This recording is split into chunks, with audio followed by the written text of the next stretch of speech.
Hey guys, Shanae here. I just wanted to post a quick video and give an update, just a really quick update that I had my Spravato treatment yesterday. It was actually my 7th treatment. So I mentioned in my previous video that I'm like currently in the midst of my PMDD. So my period is actually going to start in probably about, I usually refer to it as my cycle.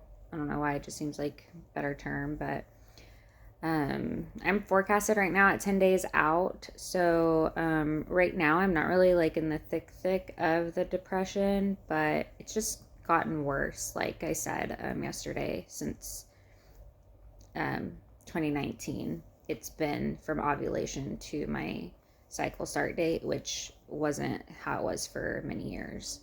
One of the things that was really interesting about my Spravato treatment number 7 is that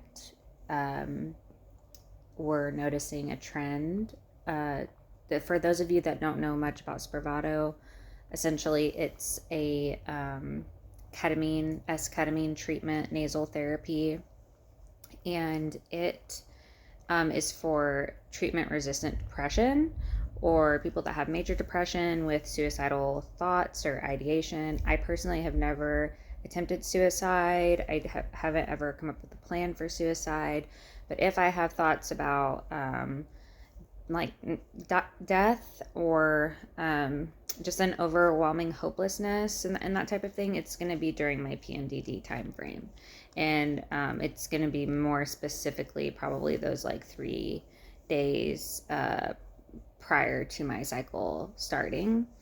But it's gotten worse the past 4 months, and I'm not 100% sure why. To the point to where I've had to work with my psychiatrist because there's been days where I've wanted to take 2 of my antidepressants because I'm just feeling so like the cloud the few days before. Anyways, the Spravato, like I said, we're hoping that that's going to help like in general with just any depression that there might be, but also with some of the more severe depression that could occur like the second half of the month and definitely the week before my cycle starts. So one of the things that's interesting though from my experience with the Spravato so far and in terms of my PMDD is that this has been my first treatment was during the height of my PMDD, and it was pretty intense. I have footage, or I don't have footage from that one because it really caught me off guard, but I've tried to take some footage of just me in under the treatment because I feel like there just isn't a lot of that, and some of it, like I said, it's very vulnerable. It's a very weird experience, but I would have appreciated being able to find a little bit more information on people doing it rather than just watching them snort it up their nose, but maybe like how it can make them feel. And I plan to do like a Spravato video as well of like things that you could do to prepare that I found really helpful for me, like very helpful. And so anyways, one of the things I just want to highlight, and this is just specific to my experience in my like journey with it and how my body is reacting, but with my first Spravato treatment, I was at the height of my PMDD, so like, you know, taking my meds, like, please, I can't wait to get there tomorrow, just something, please help me, like I'm drowning. And my experience with the Spravato was like really intense and really hard. Like I'm sobbing, I'm in intensive pain. I was seeing things that were like I was not hallucinating, but like I was aware. I was completely aware. And everyone responds differently. I was very aware. Thankfully, my husband was there with me. Some people can go and take it and they like pass out. For me, I was back in memories and real memories. Oh, those are my dogs.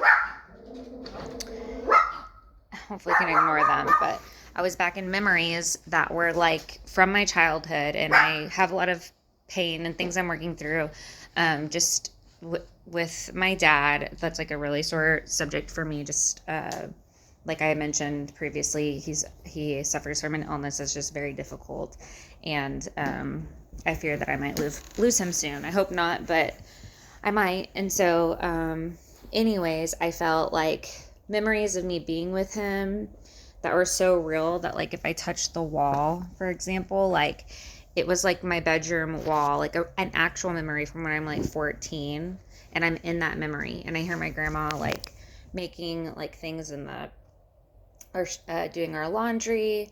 My dad was like outside my bedroom window. My husband, I was like, hey, I need to tell you a secret. And I told him like a secret from that point in time, like from 15 years ago that I was hiding, I guess, from my family. And, but then I also brought some like charms with me. And I have a charm that represents like each person that I love. And I put them on, I think, so I was very anxious about this, about my first treatment, very.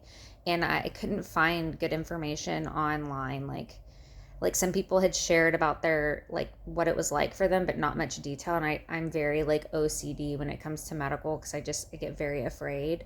And I had researched everything, and with all my meds, like I felt just I wasn't getting clear guidance on things. And so I was just extremely anxious, and so I wanted all these charms that represent the people that I love, so I could like rub on them and just find comfort. Like I packed a backpack, I did tons of research of like what I might need, and I can do more on that if people are interested. Just like comment about, yeah, I would like to see that, because I don't know if people are watching these or not, if it's helpful or not. But I don't want to spend unnecessary time like doing too many things if people don't necessarily need the information. But I'm happy to put it out there as like a resource. But anyways, my first treatment was like on a Tuesday. So it was Tuesday, Friday, my first week, because it's 2 per week for 4 weeks, 1 per week for 4 weeks. So Tuesday, I was at like the height of my PMDD. And like I said, it was just I was sobbing, curled up. I felt my dad dying and going to be like, I'd previously mentioned how I had miscarriages and stuff. And it was just this feeling of like, he's dying. He's going to be with my grandma that just died and my babies. And like, I could just feel him going. And it was, my husband was having to remind me like, Shanae, this is the medicine. This isn't real. But I was like, but it is. And I'm having to just come to the reality of accepting like, you know, this could not be my reality, and I have to like learn how to accept it. But it obviously affects some of the pain and depression that I feel during my PMDD. Everyone's is different. Sometimes it could be failure, it's a lot of different things. It can be a lot of different things, and everyone's symptoms are unique. And I can go more into like specifics of that if that's interesting to anyone, but for me, that's kind of what it kind of is stemming around at this point in time in my life. And so then what was interesting was I was extremely afraid to do the Friday appointment because of how the Tuesday appointment was. I just didn't want to go. And I wanted to make sure that I wasn't experiencing psychosis, because I'm like, what's the difference between like disassociation versus psychosis? I don't want to be experiencing anything with psychosis, because mental illness does run in my family, and I'm not doing that. I'm like doing this to get better. I don't want to be worse or for it to trigger something. So like I said, I'm pretty OCD with the doctors, and just in terms of asking the types of questions that I need answered to feel safe. And so I had all these questions, talked with the doctor. He said, no, that's completely normal as long as it's not continuing once you go home. So like I didn't continue to have those types of symptoms. So on my Friday appointment, I had decided, because that Tuesday appointment was so bad, I'm not talking. I'm not going to talk to my husband. I'm not going to talk about what I'm feeling. I'm gonna have an eye mask, aftershocks, headphones with earplugs in them. I had a playlist. I brought my blanket. I wasn't gonna bring like the things that made me feel close to my loved ones, because I didn't want that to trigger something within me. I think I have some footage from that one. I can't remember, but I very intentionally, prior to even doing the ketamine, like wrote out intentions and like why I was doing this, and like things that were really specific to me. And what's interesting is, in hindsight, like I didn't look at those things prior to my first appointment, but I looked at them like later in hindsight, and like the things that came up during my treatment were actually really in line with what like my intentions were that I had set previously, because I had done about 4 months, April, May, June, July, yeah, probably around 4 months of research before I even committed to doing this, because like I said, medications scare me, and so I needed to feel really comfortable. I vetted all the different avenues of it, and came up with intentions. Like, so I told myself, like, my intention for this one is just going to be to have a positive experience, and I'm not going to let my mind focus on anything other than joy and peace and good things. And so it was interesting in my second session. Like I said, I laid down, I had the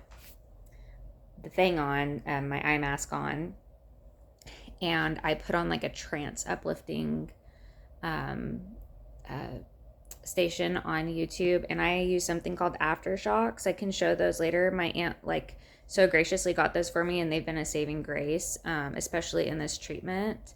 But I really love them. And anyways, I put on some trance music and like just close my eyes, and my dad and I, like, we love to dance. He's an amazing dancer, especially before he got so sick. Like, he just was really good with like doing the moonwalk and like the just he did beatboxing or like breakdancing back in the day. So even though he and I can't really talk sometimes because of his illness when I'm visiting, there's times that we can connect through music and like dance together and still have good memories. And it was really cool because in that second session, I felt connected to my dad through dance. And so I was having lots of positive memories of us being together and not like these painful ones of him dying. And it just felt like a very uplifting experience. With that said, I got my period that night. So and that's very typical with my PMDD, is that my symptoms subside when I start my period. So it was pretty clear to me that like with my first treatment, because it was like the thick of my PMDD, like a Tuesday, Wednesday, Thursday, yeah, like the 3 to 4 days before my cycle, and it had started before then, is the very heightened depression. Whereas like as soon as I usually get my cycle, which was on Friday night, and then following, it's like my estrogen picks up. I'm like, I might be a little emotional, but it's not like the PMDD symptoms. And then I'm good for the next 2 weeks until I ovulate. So that was like really interesting to me, because the next 2 weeks of treatment went really well. And then yesterday was my first treatment again while I'm in this like ovulation, like where my PMDD is kind of starting to pick back up. And it was the first treatment where I allowed myself to actually like try to fall asleep. Rather than like the previous ones, which I have some footage from. They're kind of weird, but I don't mind sharing them, just know. But this one was like, I was actually going to allow myself to try to sleep instead of distracting myself with music or affirmations or something like that. And it was a very different experience. I have an accounting background, and I really like math and sciences and stuff. And I've mentioned before, like, I'm a Christian, and it can be hard for me sometimes in my faith, like, because I'm I can be very analytical and very scientific and factual based, especially the second half of the month.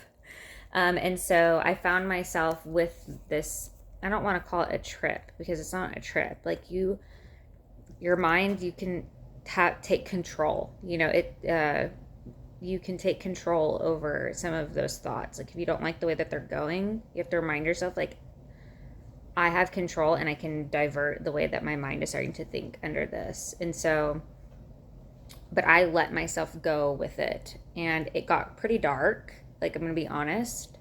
But I just was like letting myself fall into it. I had my eye mask on, I went to Baylor for college.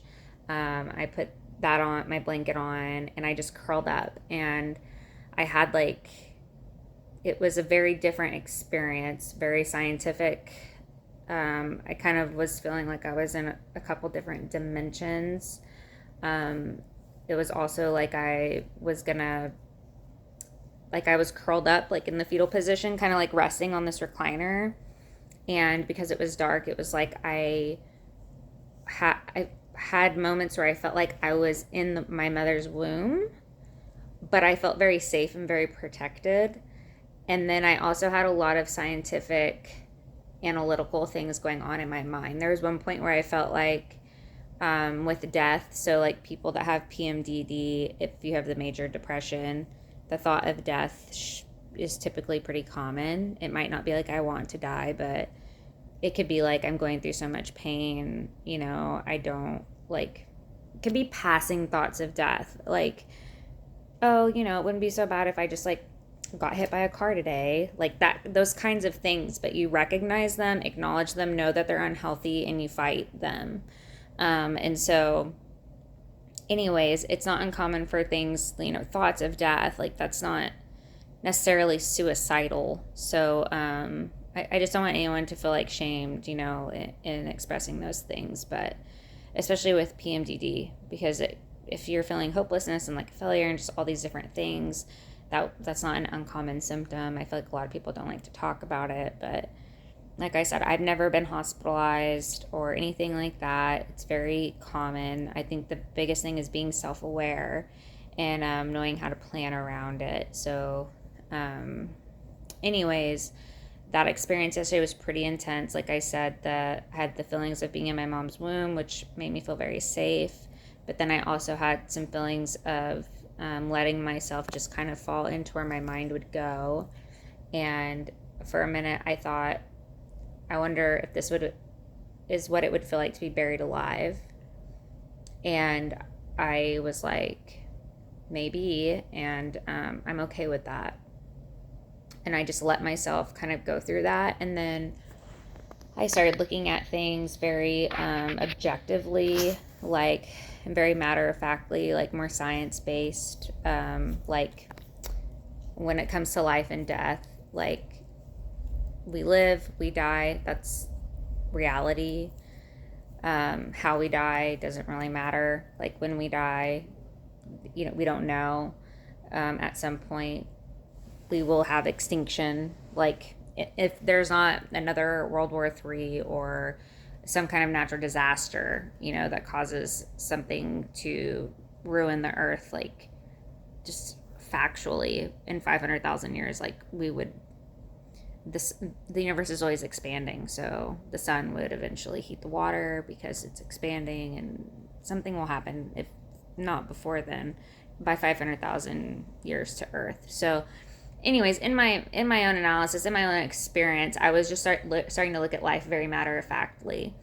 The part that I hated was that I wasn't feeling like spirit and joy and like those feelings that I always feel. Like I would say I'm like a very compassionate person, and I usually have lots of passion and lots of joy. And in this experience, I didn't feel those things. It was kind of like me being out in space and kind of just assessing science, and feeling a little sad that I wasn't having those feelings that I needed. But part of me, I'm gonna be doing like in the future, like doing some guided therapy through it. I don't know for sure. Part of me thinks that maybe because I've had some things going on with people that I love to me, that I'm really close with, that are struggling with actual suicidal thinking. I think that maybe subconsciously my brain is trying to come to terms with the reality of death, and maybe preparing me in a way to cope with unexpected death, like of loved ones, and maybe as like a protection mechanism, like removing my emotion. I don't know. Something I need to, go through with therapy. If you decide to do Spravato and can find a clinic where there's a guided therapist, I highly recommend that. I've had to reach out for that. And if I continue to do it or do another round or do maintenance, I will definitely do it under the guidance with a therapist. But that took me a while to find. We wanted to see how my body even reacted to it to begin with. So anyways, ultimately, I just wanted to provide this upload, or like provide this clip that I had this Spravato treatment yesterday, and it was in my PMDD. The correlation is that the trip, which I hate to call it that because there are other times, like in the beginning of my cycle, or like when I'm not ovulating and going to my cycle, there aren't these trippy things. Like it can be very normal, but it seems consistent in my experience that when I'm in the midst of my PMDD or the depression part of my cycle, there are more dissociative type properties. And maybe I could have fought those things, for example, like had I just said, like, I'm gonna keep my eyes open, be on YouTube, have my music in, write down affirmations, maybe call someone. But I was exhausted. I didn't feel good. I didn't take any of my medicine other than my antidepressant and I'm on blood pressure medication, so I took that. But I didn't take any medicine. I just said, I'm gonna lay here and nap, and as uncomfortable as it feels, I'm just gonna like go with it and see like where it goes. And there was a moment I actually thought maybe I'll die. Maybe I'm gonna die doing this. It was kind of odd, but it was, yeah, I don't know. At the same time, I don't know, felt kind of peace with it. And I know that I'm on medication, so that helps. But I wanted to see kind of where it would go. And then afterwards, what was really interesting is I normally have other medications that I take. Like I take anxiety medication, I have medication that I'm on for ADD and for other things. And for that day, I came home and I didn't take any of my anxiety medication, which was really cool, because I'm on a pretty high dose, like of extended release, and that's something that I eventually want to like get off of. And I felt focused. I didn't get a lot done because it can also make you tired. But I will say that even though I didn't get a lot done, I was focused. I watched some things that I'm interested in, and I didn't feel like the day before on the like Monday when I submitted the video of like I've been in bed all day and like this is what it looks like. I felt like I was resting, but I was focused and I wasn't feeling like a failure about it. And I was just like, this is interesting. I haven't had a day where I don't take an anxiety medicine and I can just sit, and my chest isn't hurting, and I'm not all hot, and my mind's not going a million hour, just a million minutes, like of just all the things I need to do. And I wasn't feeling like a failure because my house wasn't in order and I had guests coming over the next day. And then that night I was able to actually like get up, talk on the phone with my sister, clean the dishes. I proactively planned because I knew I was going to be in a difficult part of the month. I try to very intentionally plan having people over the second half of the month, being more social, even though I hate it. I fight it so that I force myself to do the things that I know that my PMDD gets in the way of. So if it's cleaning, I knew, I'm having a friend over, and so I have to clean, and like I'm gonna do my best, or I might not want to get up, so I'm gonna go do, plan something with people, just to make myself do it, even if it's my doctor appointment. It's like I don't want to go, but it has to be done, so I'm scheduling it to make myself get out of the house. Excuse me. And so, anyways, that was. I just wanted to post that update real quick. I have footage from the Spravato. I think what I'm planning to do is when I finish my next treatment on Friday, it will be my first round of the 4 weeks. And so I might do a video then of like my first 4 weeks with some video footage of me under the Spravato and maybe some tips. Like I said, I'm not very organized and like planned with this. I'm kind of just posting things as I can. But I hope it's helpful. If it sounds like me kind of just blabbering on, then I'm sorry, but I might be able to come back to it at a time when I'm not in my PMDD and when I'm a little more organized and maybe through with my treatment. But I just thought it would be interesting to be posting about Spravato and major depression for women that have PMDD. I don't know that there's anything on YouTube like that. I haven't been able to find it. And I'm curious to see if it helps alleviate my symptoms or not. I'll know within another month. And if it doesn't, that's okay, because it has helped in other ways. But, I just think, I hope it helps someone to just have this information and know what one person with PMDD has also tried to take on the Spravato therapy treatment. And so, I think that's all that I have for today. I'm not trying to plan these videos and be all cute. I'm just being very real. There might be days, like I said, I look cuter, whatever, I'm in a better mood, but for me, the point is getting the information out there, and I don't want me putting makeup on or me having my hair done or me feeling like I have to have some plan to get in the way of me posting this information that could possibly be helpful to another person considering something. So, I really just hope that this is helpful to someone, just to know of another person that's going through, that has PMDD and, has other struggles and is on other medications and is really fighting it, like, and has continued to fight it, is fighting for healing. I'll do another video at some point on supplements and stuff, because I have noticed I've slipped on my supplements, and there's a few supplements that are really important to be taking.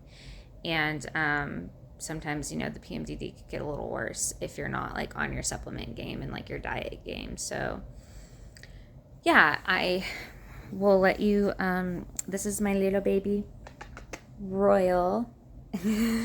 She needs a little bath, but I have another dog named Reagan, so maybe she'll be on my lap next time. They're sleepy today.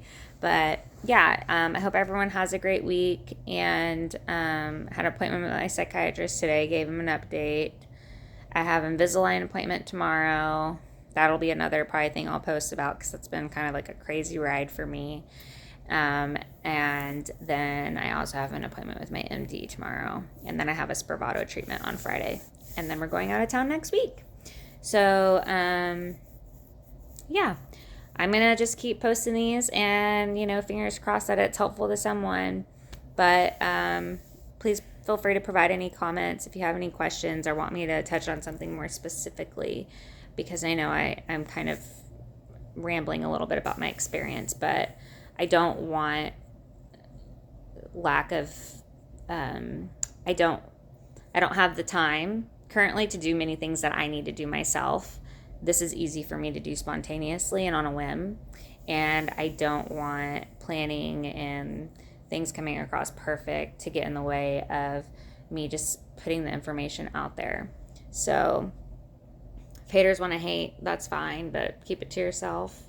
And if you don't like that, if you don't like any of this, don't look at it. And I hope to be helpful to someone, because I searched YouTube for many years, the internet for many years, read many articles, peer-reviewed articles, talked with a million doctors, and I just really I would have really appreciated this. So I'm giving to others what I wish I had, and I hope it can help someone. All right, day by day, taking it day by day.